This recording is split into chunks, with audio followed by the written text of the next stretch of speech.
Staring at a blue screen instead of your backup camera on your Chevy Traverse is frustrating, but we can fix it.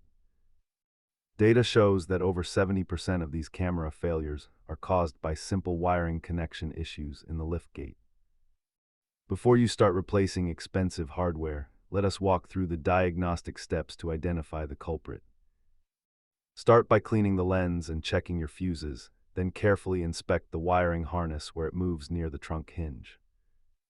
The most common failure points are corroded pins at the camera module, frayed wires in the loom, or a software glitch. Sometimes, a simple hard reset by disconnecting your battery for 10 minutes can clear a frozen infotainment system. Try the simple electronic resets yourself, but leave the complicated interior wiring tracing to a professional technician. Repair costs vary significantly depending on whether you can fix a bad connection yourself or need a complete module replacement. If it still does not work, use an OBDI scanner to look for specific camera fault codes and test for power at the unit. To get this done, keep a multimeter, plastic trim tools, and electrical contact cleaner in your garage toolbox.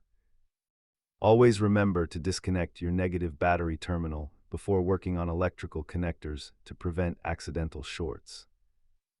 If this helped, subscribe for more Traverse fixes and leave a comment if you found a different solution.